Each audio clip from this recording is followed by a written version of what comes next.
There were some barking dogs and opening prison gates and groups of men coming to...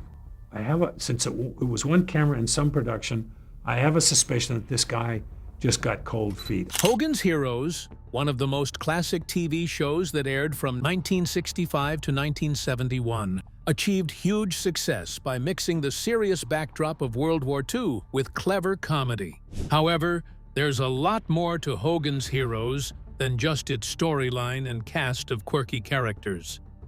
Hidden behind the scenes of this blockbuster success were very shocking secrets. What huge secrets have just been revealed about Hogan's Heroes? Join us in this video as we dive into the details. Secrets about what really inspired Hogan's Heroes. Hogan's Heroes didn't start off in a World War II setting at all.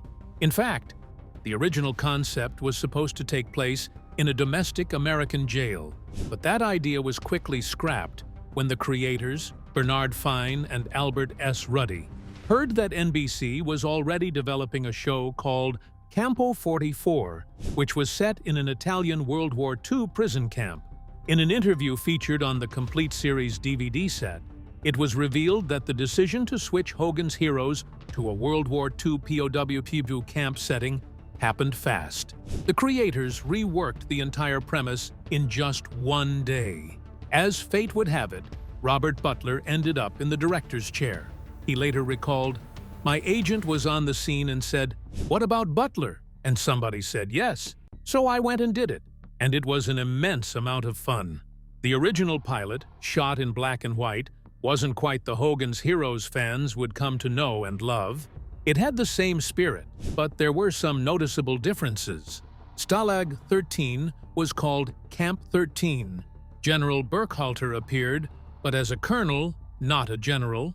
Carter held the rank of lieutenant and wasn't even meant to return after the pilot. And Leonid Kinsky also played a Russian character. The show's setting, Stalag 13, was completely fictional, but rooted in historical reality. During World War II, Germany operated real POW camps called Stalags, short for Stammlager. These camps held captured Allied non-commissioned officers. While there was no actual Stalag 13 as shown on the series, the idea was based on real places. By inventing a fictional version, the writers had creative freedom to mix wartime themes with humor, producing a unique and engaging blend of comedy and history. Kinsky chose not to continue with the series. He felt uncomfortable doing a comedy about Nazis and opted out. He wasn't alone. Albert Ruddy, one of the co-creators, also backed away after the pilot because he didn't want to be locked into a television contract. Once those early decisions were made, it was time to finalize the cast and tone of the series and give it that unforgettable music.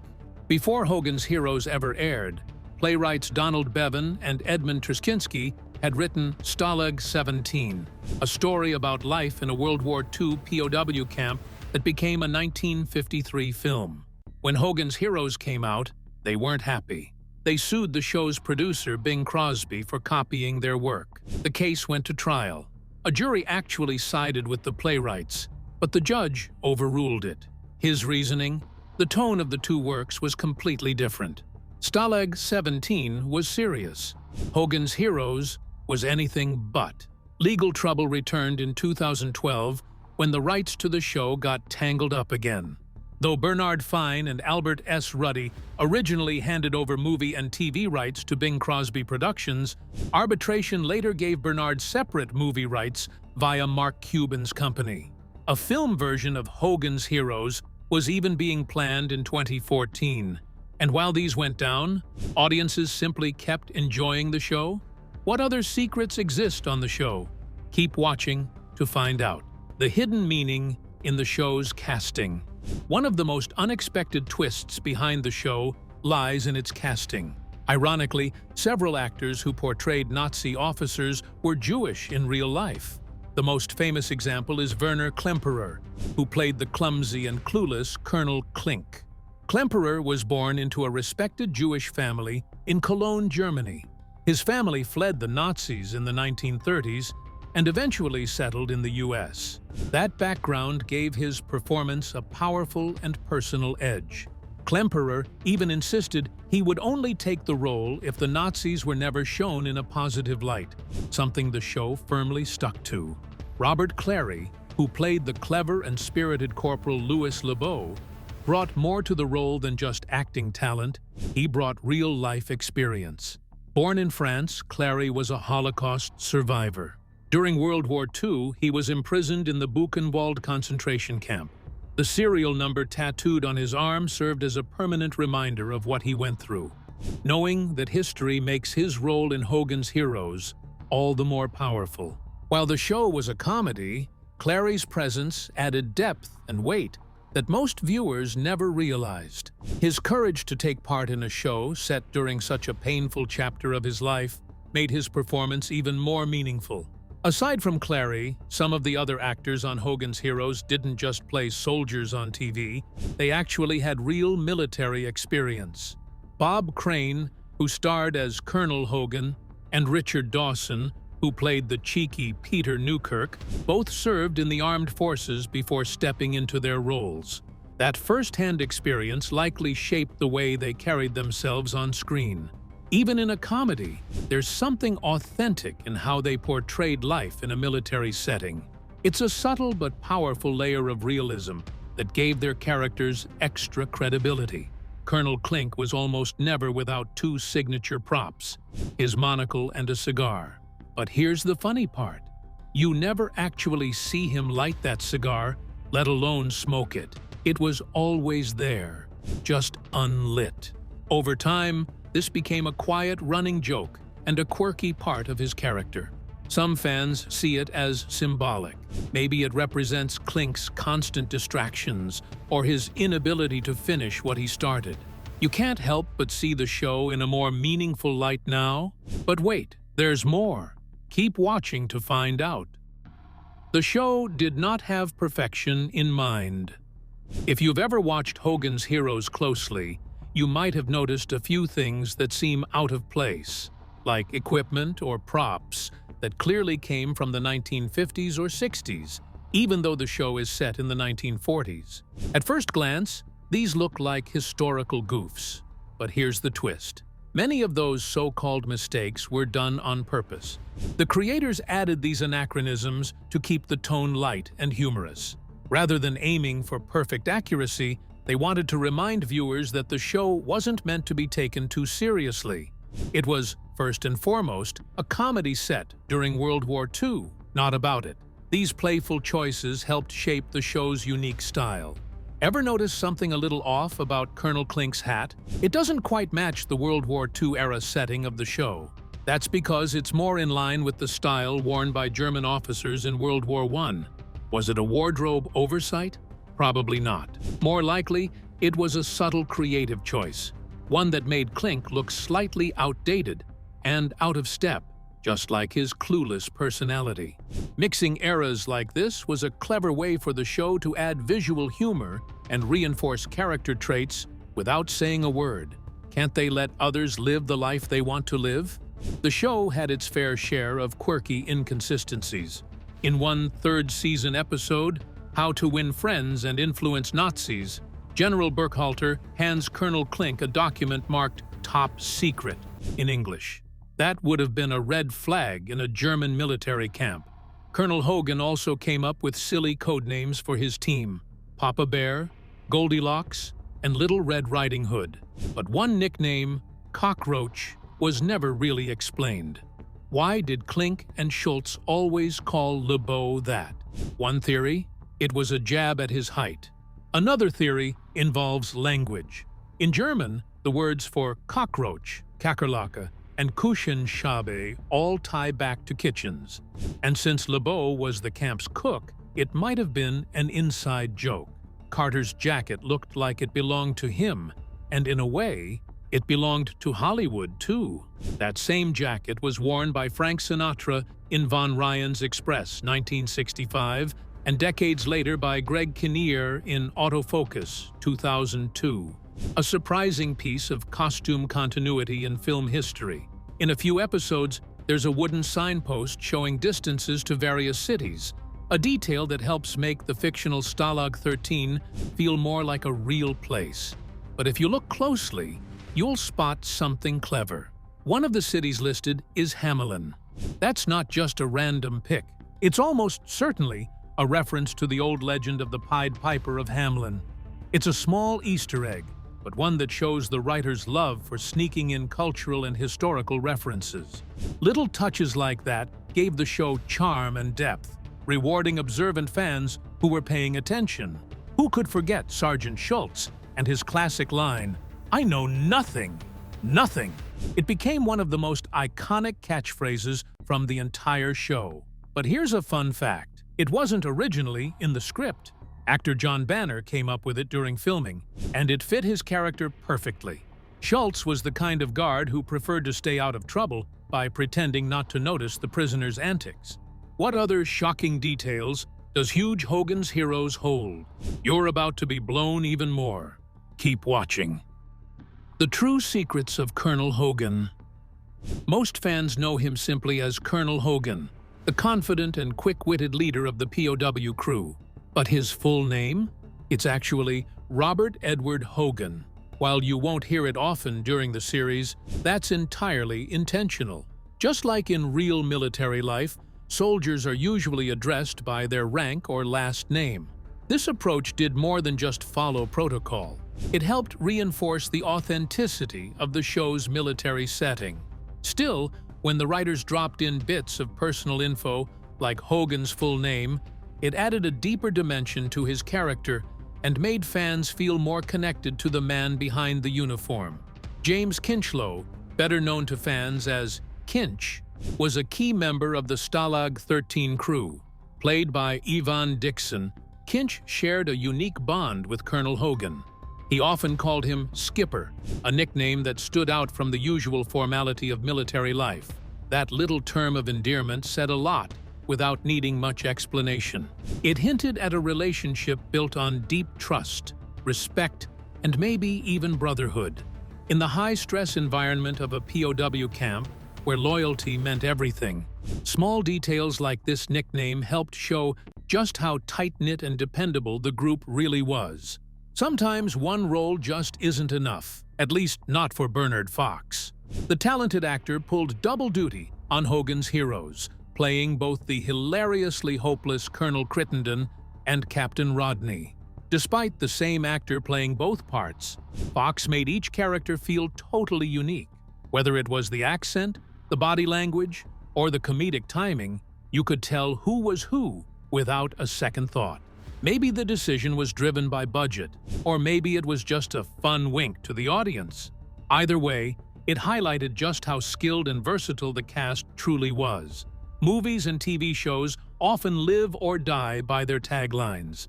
They're like little hooks that reel the audience in. For Hogan's Heroes, coming up with the right tagline wasn't easy. They needed something bold, funny, and memorable to capture the spirit of the show. In a twist of fate, the winning line came as a joke. Comedian Stan Freberg jokingly said, "If you liked World War II, you'll love Hogan's Heroes." At first, the idea was rejected, but eventually the creators realized it was the perfect mix of edgy and clever.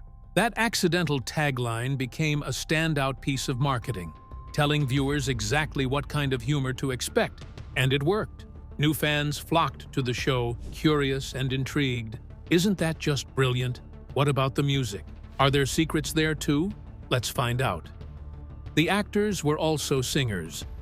Bob Crane, who brought Colonel Hogan to life, wasn't just a talented actor. He was also an excellent drummer. Long before his television fame, Crane had made a name for himself as a skilled musician, and he never let those talents go to waste. Every now and then, Hogan's Heroes would sneak in scenes where Hogan got to show off those drumming skills. For longtime fans, these musical moments were a fun surprise, little nods to Crane's real-life passion, and another way the show blurred the lines between character and performer. Before Richard Dawson became known as the cheeky Corporal Newkirk, or later as the smooth-talking host of Family Feud, he had a pretty successful singing career in the UK. With a warm voice and stage presence to match, Dawson had already made a name for himself in music before his acting career took off. While Hogan's Heroes was a comedy through and through, it was packed with multi-talented stars like Dawson. His musical background added another layer to his performance and reminded fans just how much depth and range the show's cast really had. A show like Hogan's Heroes needed just the right cast, and somehow they nailed it. Here's something most people don't realize. All 4 actors who played Nazi officers on the show were Jewish. Werner Klemperer, Leon Askin, John Banner, and Howard Kane had all served in World War II. Except for Kane, each one had also fled Nazi persecution in real life. Harold Gould, another actor on the show, was also Jewish and a World War II veteran. Interestingly, it was John Banner who suggested casting Jewish actors as the Nazis. When producers asked why, he replied, "Well, who better to play Nazis than us Jews?" Werner originally auditioned to play Sergeant Schultz, and John was considered for Colonel Klink, but the roles were switched, and the rest is history. Werner once reflected, "I'm an actor. If I can play Richard II, I can play a Nazi." Still, he only agreed to take the role after getting some reassurance that the show would mock, not glorify, the enemy. Actors Larry Hovis and Ivan Dixon teamed up to sing a collection of popular war songs from the 1940s. On the back of the album cover, the liner notes read, "Would you believe World War II was funny?" For fans of Hogan's Heroes, the answer was a resounding yes. How did Germany take this mockery? Let's find out. Airing in Germany. Hogan's Heroes debuted in the US in 1965, but it didn't reach German audiences until 1992. That's nearly 30 years later. In 1991, a film distributor called Kirchgruppe bought the rights, but it took another year before it actually hit German airwaves. The delay wasn't just about timing. It was about making big changes. First, the title had to be reworked. The original German name was Stacheldraht und Fersengeld, which literally means barbed wire and heels. Eventually, it was changed to Ein Käfig voller Helden, or a cage full of heroes, which better reflected the tone of the series. At first, the show struggled in Germany. The translation was awkward, the lip-syncing didn't line up, and a lot of the humor got lost. So, they started tweaking things to better suit German audiences. Characters like Klink were given even sillier lines, and he got a mysterious off-screen girlfriend named Kalinki, someone we only ever heard, never saw. All references to Heil Hitler were replaced with Heil Kreuter, which loosely translates to Hail Herbs. Even the storylines were softened. In the American version, the heroes destroy a munitions factory. In the German dub, it became a toilet paper factory instead. And in another episode, a bombing raid on Hamburg was reimagined as the Royal Air Force dropping candy as a propaganda stunt. These quirky changes helped the show finally win over German viewers. It may have taken decades, but eventually, audiences across the Atlantic got to enjoy the hijinks at Stalag 13 too. Better late than never. General Burkhalter's menacing facial scar wasn't just makeup, it was real. Actor Leon Askin, whose birth name was Leo Askenasy, received that scar as a child after being beaten by the SS for being Jewish. But the emotional scars he carried from that trauma were far deeper. Robert Clary, who played Corporal LeBeau, carried his own deep wounds. In the documentary, Robert Clary A5714, named after his Nazi internment number, he revisited the horrors of his past. He remembered being herded into cattle trains with other prisoners, never knowing who would survive the journey. "Why can we be that inhuman toward other people?" he asked. The heroes may be fun to watch, but realistically, they wouldn't have been kept in the same POW camp. Officers and lower-ranking prisoners were usually separated, were all over the place. And then there's the Speedy Gonzales problem.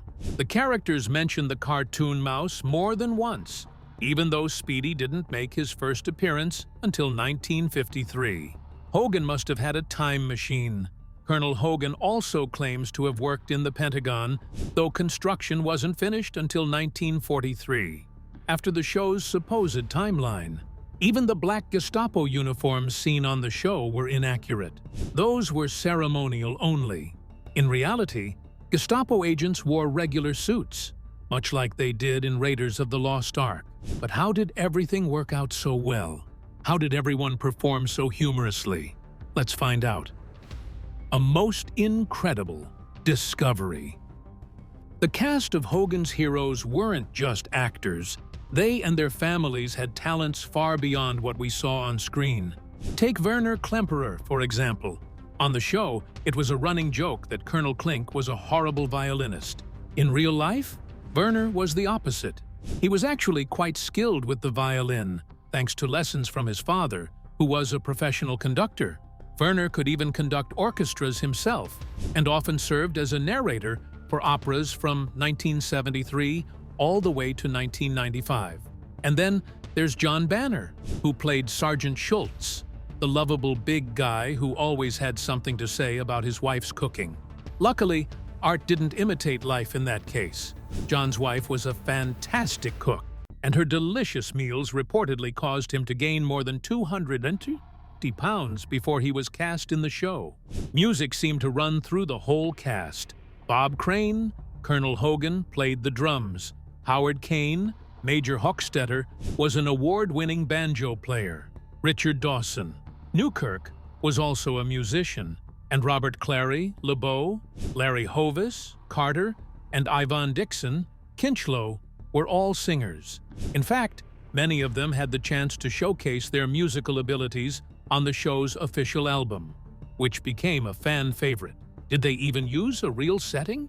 Or it was all another big joke? Keep watching to find out. Sets and filming details. Though Hogan's Heroes took place in the fictional prisoners of war camp Stalag 13, it was actually inspired by a real World War II camp, Stalag 13C, located in Hammelburg, Bavaria.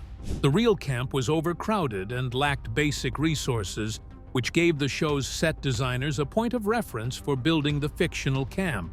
The show was filmed in two main locations. All the indoor scenes were shot at Desilu Studios, which later became Paramount Studios in Season 4. For the last two seasons, 5 and 6, production moved to Cinema General Studios. Outdoor scenes were filmed around the Los Angeles metropolitan area. Interestingly, although it was shot in sunny Southern California, every episode was meant to look like it took place during winter.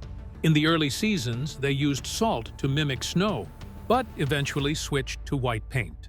The set was reused in several other productions, including Trial by Fury, 1968, and the cult film Ilsa, She-Wolf of the SS, 1975. Unfortunately, it was destroyed during the filming of Ilsa. The cleared lot later became the set of The Fortune, 1975, but by 1976, it had been bulldozed and turned into an industrial park. General Burkhalter's car in the show wasn't just a prop, it was a rare gem. The Mercedes-Benz W31, used on Hogan's Heroes, was one of only 57 ever built in that black and gray style. After the war, just 3 were still around. One ended up with the Spanish monarchy, another was turned into a fire truck, and the third was used on the show. Another special vehicle was the Mercedes G4 parade car, seen in the opening credits. It had been a favorite of Nazi Germany's elite during World War II, and was another iconic piece of automotive history featured on the series. It wasn't just the cars that were special. Some of the cast's costumes and props were pretty unique, too, especially the headwear. Colonel Klink had a Prussian army helmet known as a Pickelhaube, sitting proudly on his desk.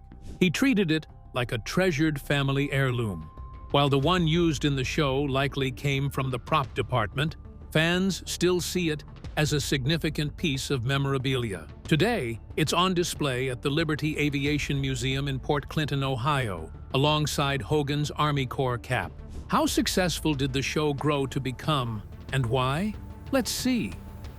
The show's success. Hogan's Heroes ran for 168 episodes between 1965 and 1971, becoming the longest-running World War II-inspired comedy of its time. The show enjoyed widespread popularity for most of its run, with cast member Robert Clary once telling the Television Academy, "They loved it. It was amazing. I am still called LeBeau." But by its final season, the show faced challenges. One of the biggest reasons it was canceled was something known as the rural purge. TV advertisers wanted fewer rural-based shows and pushed for more urban-centered content to appeal to city audiences. At the same time, the Vietnam War was intensifying, and viewers grew less interested in watching a lighthearted take on war. Still, Hogan's Heroes earned its share of recognition. It was nominated for 12 Emmy Awards over the years. The show was up for Outstanding Comedy Series in 1966, 1967, and 1968.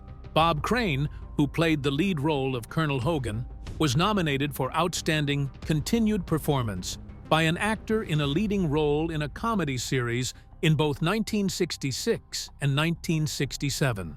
Nita Talbot received a nomination in 1968 for Outstanding Supporting Actress in a Comedy, and Gordon Avil was acknowledged for his cinematography in the same year. The series only took home 2 wins, both awarded to Werner Klemperer for his iconic portrayal of the bumbling Colonel Klink in 1968 and 1969. He was also nominated in 1966, 1967, and 1970 for the same role.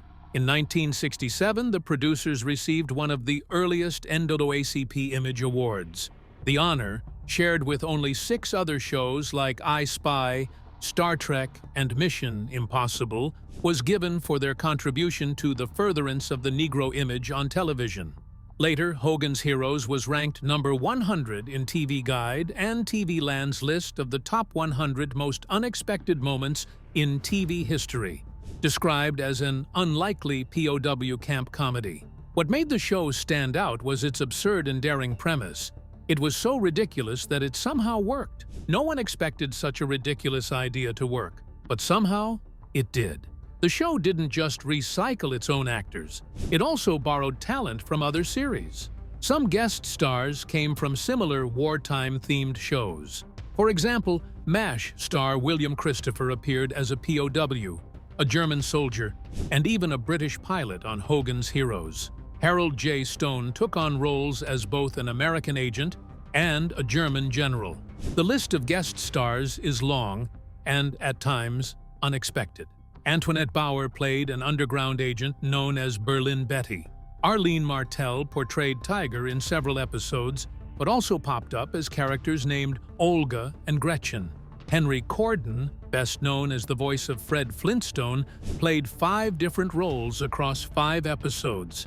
The Hogan's Heroes cast had great chemistry, both on and off screen. They genuinely enjoyed each other's company, and it showed, not just in the final product, but in the way they liked to joke around and keep things light behind the scenes. Some of the cast even reunited after the show. Many of the main actors teamed up again in the 1968 comedy film The Wicked Dreams of Paula Schultz. Werner Klemperer and John Banner also had a chance to work together earlier, back in 1955, when they both appeared in Alfred Hitchcock Presents, Season 1, Episode 21, titled Safe Conduct. If you're a fan of Hogan's Heroes or just love classic wartime TV shows, there's so much more behind-the-scenes fun to uncover, from bloopers to unedited scenes that made the final cut. And if you're really into vintage Hollywood trivia, you'll definitely want to check out why some scenes were left in the show, and maybe take a second look at that Hogan's Heroes blooper reel. Oh, and as for cars, many men feel like their ride is one of a kind, but let's just say some of the cast had secrets of their own when it came to the wheels they drove. How did the show finally end?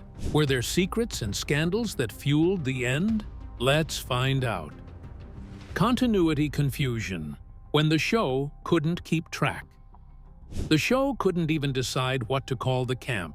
In Season 1, it switches back and forth between Stalag 13 and Camp 13, as if the writers never made up their minds. Sergeant Schultz constantly announces his serial number, but it changes in nearly every episode. It's like he couldn't remember it either. And then there's Carter's chemistry skills. In one episode, the scientist, he insists he can't teach LeBeau because he just runs a drugstore. But earlier in German Bridge is Falling Down, he whips up chlorine gas using pneumonia and bleach. Later, in Hogan Springs, he's confidently mixing mineral water formulas. Even more baffling, one episode features a periodic table with all 103 known elements, but only 92 had been discovered by the 1940s. Apparently, Carter's knowledge extended into the future, too. Now you know the truth about the huge Hogans Heroes secrets. What do you think about the success of the show? Let us know in the comments section below.